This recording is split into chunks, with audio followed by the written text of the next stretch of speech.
साथियों नमस्कार, मेरा नाम है पवन कुमार। आपका स्वागत है राजपथ उत्तर प्रदेश में।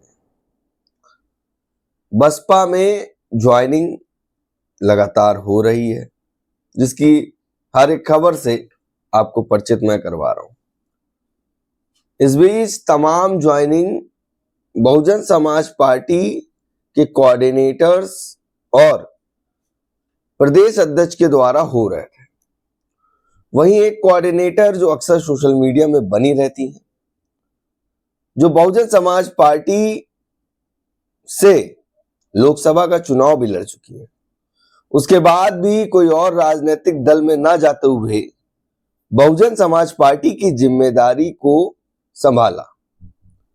आजमगढ़ मंडल में लगातार काम कर रही हैं। बच्चे, बूढ़े, जवान, ये 3 पॉइंट्स अक्सर आप सुनते होंगे, मगर महिलाओं को घर घर जाकर समझाना, महिलाओं को साथ लाकर बैठालना, ये साफ साफ दर्शाता है कि बहुजन समाज पार्टी में कहीं ना कहीं काडर देना, महिलाओं को समझाना और साथ में लाना, ये साफ साफ दर्शाता है कि आजमगढ़ में महिलाओं का भी योगदान बढ़ता नजर आ रहा है। एक वक्त था कि बहुजन समाज पार्टी में महिलाओं की विंग्स अक्सर कॉलोनियों में जाती रहती थी। महिलाओं के घर घर जाकर महिलाओं से मुलाकात करना, उनसे बात करना, दिक्कतें समस्याओं को समझना, उनको सुलझाकर तैयार करना, ये बसपा का वो विंग एक होता था महिलाओं का, जो जाके करता था। इंदु चौधरी का भी प्रयास यही है कि महिलाओं को समझाया जा सके। लगातार आजमगढ़ में बनी हुई हैं, हर जिला, हर विधानसभा को कवर कर रही हैं। कोशिश ये है कि महिलाओं को बेहतर तरीके से समझाया जा सके और उनको तैयार किया जा सके। कुछ फोटोज आपके सामने स्क्रीन पे आ रहे होंगे, जिसमें इंदु चौधरी बैठक कर रही हैं, और ये बैठक सुबह, दोपहर, शाम की नहीं, रात की भी दिखाई दे रही है। जी हाँ, एक भारी संख्या में महिलाओं की भागीदारी, बच्चों को समझाना, बच्चों को बताना कि सरकार किसे कहते हैं, सरकार की नीयत और नीति क्या होनी चाहिए, इस चीज का भी कैडर देते हुए दिख रही है। इसी बीच बहुजन समाज पार्टी में इंदु चौधरी ने समाजवादी पार्टी, भारतीय जनता पार्टी और वहीं सुभाषपा, एसबीएसपी, बीजेपी और समाजवादी एसपी, इन पार्टियों से छोड़कर तमाम लोगों ने बहुजन समाज पार्टी का दामन थामा, जिसमें समाजवादी पार्टी से ज्ञान प्रकाश उर्फ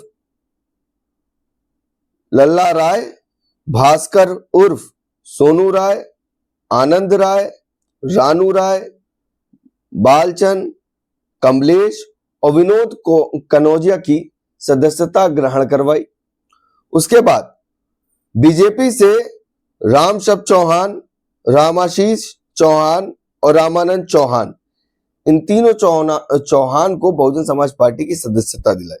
इसके साथ राजभर एसबीएसपी एक पार्टी है, जिसमें पिंकू बागी ने बहुजन समाज पार्टी की सदस्यता ग्रहण की। मुख्य मंडल प्रभारी आजमगढ़ की प्रोफेसर इंदु चौधरी की मौजूदगी में हुआ।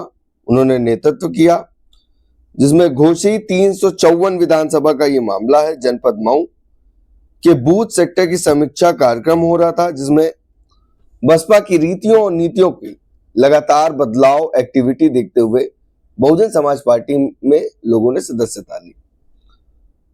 लगातार बहुजन समाज पार्टी में बसपा सुप्रीमो की नीतियों में, आकाश आनंद की एक्टिविटी में, बहुजन समाज पार्टी की जो एक्टिविटी है वो बड़ी तेज हुई है।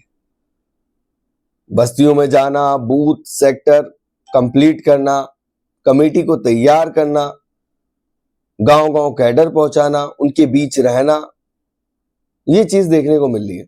और इंदु चौधरी तो आजमगढ़ में जा रही हैं, जहां जाती हैं समीक्षा करती हैं, रात को वहीं रुकती हैं। रात का डेरा उसी गांव में किसी के घर पे पड़ता है। घर में जब डेरा पड़ता है तो वहीं पे खाना और बातचीत दोनों होती कि उस परिवार को तैयार किया जा सके और अपने गांव में लोगों को वो जानकारी दे, उन बच्चों को जानना, बच्चों से बात करना। वीडियो सोशल मीडिया पे अक्सर आती रहती है, छोटे छोटे बच्चों से बात करना, ये चीज देखी जाती है। तो फिलहाल ये खबर है जो बहुजन समाज पार्टी में ज्वाइनिंग हुई है। इसके बाद वो विजुअल्स आएंगे, जो इंदु चौधरी के विजुअल्स मेरे पास आए हैं वो आपके स्क्रीन पर दिखाई देंगे। फिर मिलते हैं अगली वीडियो के साथ, तब तक के लिए धन्यवाद। उसमें सबसे पहले मैं अपने प्रिंसिपल साहब को बहुत धन्यवाद दूंगी, जो कि फार्मेसी कॉलेज के प्रिंसिपल भी हैं और आपके पिताजी कुछ ही वोट से 400 वोट से विधानसभा मधुबन का चुनाव हार गए थे तो 1980 में। तो ऐसे जुझारू जो कि पुराने कार्यकर्ता रहे, उनके बेटे हैं प्रिंसिपल फार्मेसी कॉलेज से, आज माननीय बहन कुमारी मायावती जी की रीतियों में आस्था विश्वास व्यक्त करते हुए बहुजन समाज पार्टी की सदस्यता ले रहे हैं। आपका बहुत बहुत स्वागत है। साथ ही साथ भास्कर जी उर्फ सोनू राम जी और साथ ही साथ आनंद राय जी, रानू राय जी मझवारा से, कमलेश जी, विनोद कनौजिया जी और जो फार्मेसी कॉलेज के आपके टीचर भी थे आपके साथ में जी, क्या नाम है आपका? कमलेश कुमार जी।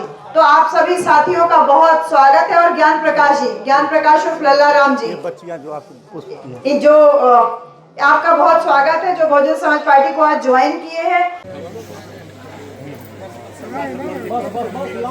और आप लोग जिसकी बातों को सुनने के लिए बेताब हैं, मैं उनको बुलाने से पहले भास्कर उर्फ सोनू राय, आनंद राय मझवारा, रानू राय, बालचंद जी, कमलेश जी, उमेशर, विनोद कनौजिया जी मझवारा, आप सभी लोग समाजवादी पार्टी छोड़ करके बहुजन समाज पार्टी ज्वाइन कर रहे हैं। शबद चौहान जी, राम आशीष चौहान जी और रामानंद चौहान जी, आप तीनों लोगों का बहुत बहुत स्वागत है। ये लो बेटा, आप तीनों लोगों का बहुत बहुत स्वागत है। ये आपकी बहन की तरफ से आप सबके लिए, और आप 2027 में बहुजन समाज पार्टी की सरकार बनाने के लिए हम लोगों के साथ में कंधे से कंधा मिला के चलने के लिए बहुत बहुत स्वागत है।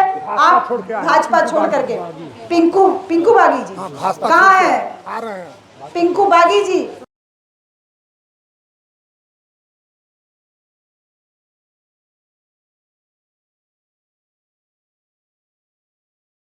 तो बच्चों ये बताओ, तुमको फ्री में शिक्षा देने वाली सरकार चाहिए कि फ्री में राशन वाली सरकार चाहिए? आपको रोजगार देने वाली सरकार चाहिए कि रोजगार खत्म करने वाली सरकार चाहिए? आपको विद्यालय खोलने वाली सरकार चाहिए कि विद्यालय बंद करने वाली सरकार चाहिए? आपको जमीन का मालिक बनाने वाली सरकार चाहिए कि आपकी जमीन पे कब्जा करने वाली सरकार चाहिए? आपको पक्के मकान का मालिक बनाने वाली सरकार चाहिए कि आपके पक्के मकान पे बुलडोजर चलाने वाली सरकार चाहिए? जिसने आपका मनोबल हाई किया, ऊंचा किया, वो सरकार चाहिए, या जो चाहती है कि आपका मनोबल हमेशा डाउन रहे वो सरकार चाहिए? जो चाहती है मनोबल ऊंचा रहे वो सरकार चाहिए ना। अगर ये चाहते हो कि वो सरकार चाहिए जिससे समाज का मन ऊंचा रहे, आपको कानून का राज देने वाली यानी जनता को सुरक्षा देने वाली सरकार चाहिए कि जनता को मारने कूटने वाली सरकार चाहिए? सुरक्षा देने वाली सरकार चाहिए। मैं बच्चों से इसलिए पूछ रही हूँ कि आपसे समझदार बच्चे हैं। ये बच्चे जब 18 साल के होंगे तो ये बिकाऊ नहीं होंगे, क्योंकि इन्हें सुरक्षा और असुरक्षा के बीच में अंतर पता है। मान सम्मान, स्वाभिमान और मनोबल नीचा करने का अंतर पता है। इनको रोजगार और बेरोजगार का अंतर पता रहेगा। इनको अपने पक्के मकान और कच्चे मकान के बीच का अंतर हमेशा पता रहेगा। और जब ये पता रहेगा तो बहुजन समाज पार्टी वो बरगद का पेड़ है जिसकी 2-4 शाखाएं अगर सूख भी जाएं तो भी उसके ऊपर कोई फर्क नहीं पड़ता है। इसलिए मेरे साथियों, जितने पिछड़े समाज के बंधु यहाँ हो आप लोग, आपका मान सम्मान स्वाभिमान अगर सुरक्षित रहा तो केवल बहुजन समाज पार्टी। माननीय स्वामी प्रसाद मौर्य जी को नेता प्रतिपक्ष बनाया बहन जी ने, माननीय सुखदेव राजभर जी को स्पीकर बनाया बहन जी ने, माननीय रामचंद्र राजभर से तमाम राजभर, निषाद मौर्य, कुर्मी, तमाम लोग हैं बहन जी, जो नाम अगर लेंगे तो बहुत टाइम होगा, सबको सम्मान दिया। अब आपका मनोबल नीचा करने के लिए आपको कुर्सी की जगह स्टूल पे बैठाया जाता है। भरी सभा में आप सबके सामने सबका हाथ पकड़ते हैं, आपका हाथ झटक दिया जाता है। तो अब आपको तय करना है कि आपको स्टूल पे बैठना है कि शाही कुर्सी पे बैठना है। शाही कुर्सी पे बैठना है तो बहुजन समाज पार्टी के साथ में आइए। 2027 में अपने आप को मुख्यमंत्री बनाइए। हमारी सरकार भी होगी, हमारा मनोबल भी ऊंचा होगा, हमारे बच्चे भी पढ़ेंगे, हमारा समाज भी सुरक्षित होगा, रोजगार मिलेगा, सब अच्छे से होंगे, सब खुशी से खुशहाल से रहेंगे। तो बहन जी ये बतावा